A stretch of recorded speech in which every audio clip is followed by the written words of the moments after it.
It's 3 in the morning, and you're wide awake. You are lying on a high-tech memory foam mattress in a perfectly climate-controlled room. The doors are locked, the alarm is set, and it's completely silent. Yet, you're staring at the ceiling, thinking you will never fall asleep again.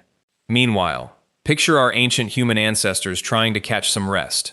They slept outside on the hard ground, with hyenas laughing in the darkness just beyond the camp. Bugs were constantly invading their personal space, and the nearest emergency room didn't exist. So why does falling asleep feel so much harder for us today? The obvious assumption is that ancient humans were just so physically exhausted that they dropped instantly and slept like rocks. But the actual evidence suggests something much stranger.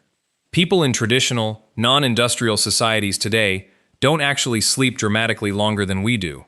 They wake up during the night. Their sleep shifts with the temperature, the seasons, and their social lives.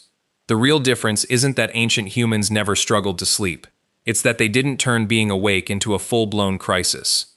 To really understand why, we have to go back to a time before beds, before bedrooms, and way before anyone blamed glowing rectangles for ruining our circadian rhythms. Before humans could sleep safely on the ground, we first had to survive the incredibly risky decision to leave the trees.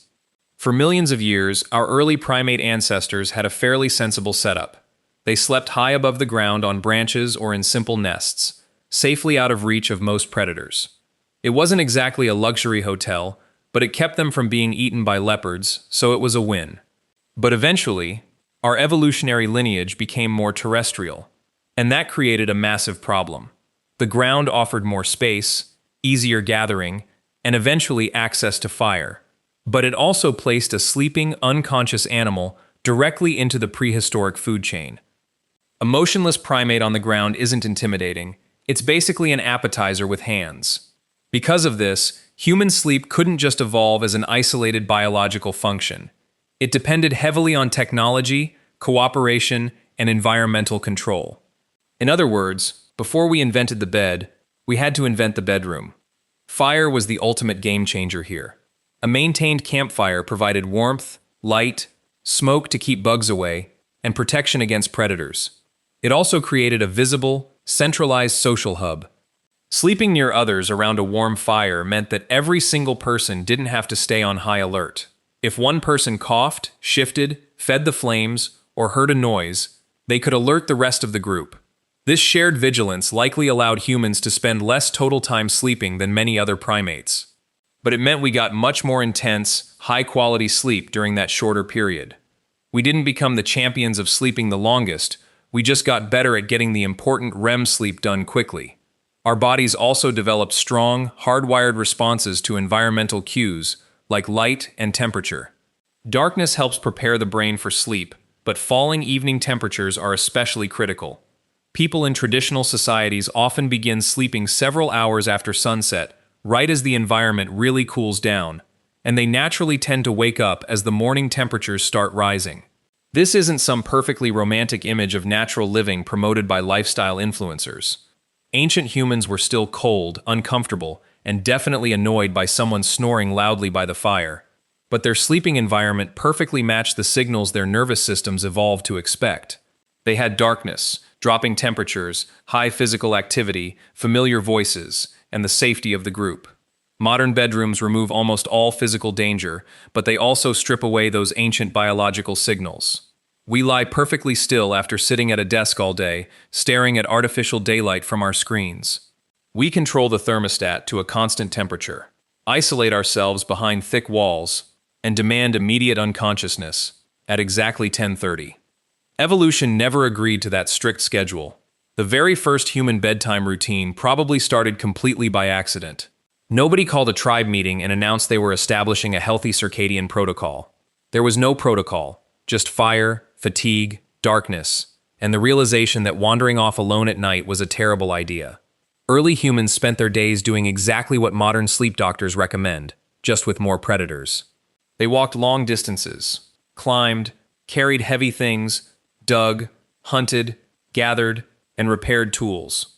By the time evening rolled around, their bodies had truly earned that exhaustion, and then the natural environment stepped in to help. As the sun went down, the air cooled, and activity slowed. Fires were built up, food was shared, and people moved closer together for warmth and safety. That exact combination created a powerful, undeniable biological pattern. Physical exertion built up sleep pressure, while darkness reduced alerting signals in the brain. The cooling night air helped lower internal body temperatures. The warm fire provided a stark contrast, offering comfort and a predictable place to finally stop moving. Bedtime wasn't invented as a productivity hack, it just naturally emerged as a side effect of surviving the day. The social environment mattered just as much as the physical one. Humans are highly social creatures, and the night reinforced that deep dependence on one another. Sitting around a fire, people could process the day's events, exchange crucial information, and repair relationships. They told stories, planned tomorrow's movements, and bonded. This conversation might have delayed sleep slightly, but it massively reduced uncertainty and anxiety. The group was together, the fire was alive, and the dangerous world was pushed just outside the ring of light. That profound sense of safety is vital because falling asleep requires total vulnerability. You can't stay on high alert while entering deep sleep. At some point, your brain has to accept that it's safe enough to stop supervising reality. For ancient humans, that trust came from sheer repetition.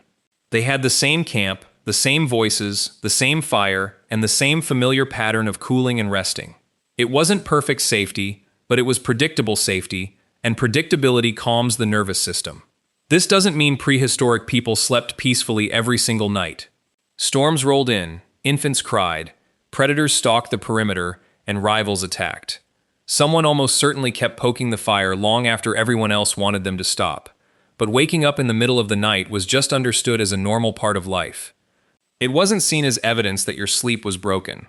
A person might wake up, listen to the wind, adjust their bedding, check the flames, and go back to sleep. There were no glowing digital clocks, and no panicked mental math calculating how few hours were left until a morning meeting.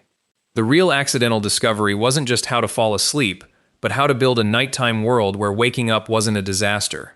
For most of prehistory, sleep left almost zero physical evidence behind. Bodies turn to fossils, and stone tools survive, but leaf beds rot away.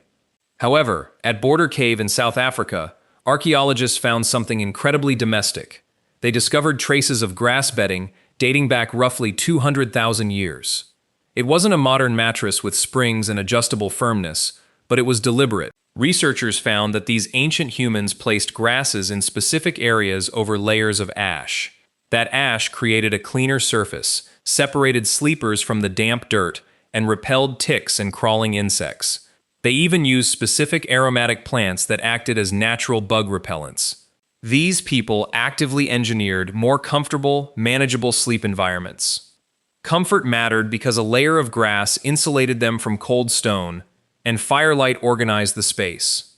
The archaeological record can't tell us if these specific individuals suffered from insomnia, but it shows that when sleep was difficult, humans changed their environment, not themselves. They didn't automatically assume there was something medically wrong with the sleeper. Today, we often look at traditional societies like the Hadza or the San to understand natural sleep. And studies show they only sleep about 6 to 7 hours a night, not a mythical 9-hour coma. They also don't fall asleep exactly at sunset. Social activities keep them up for hours after dark.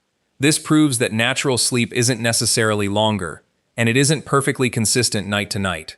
Sleep timing naturally shifts with temperature, workloads, seasons, and social events.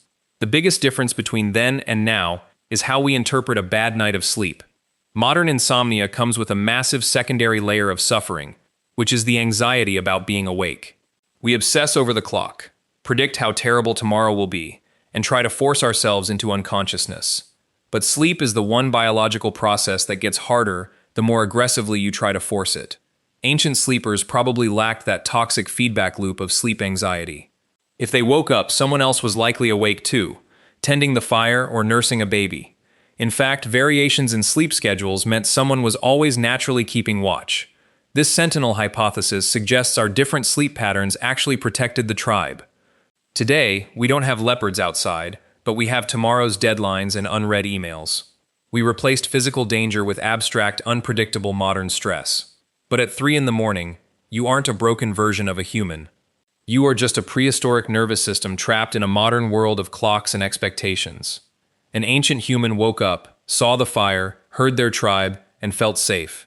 You wake up, see the clock, and panic. Maybe it's time we stop forcing sleep and start trusting the night again.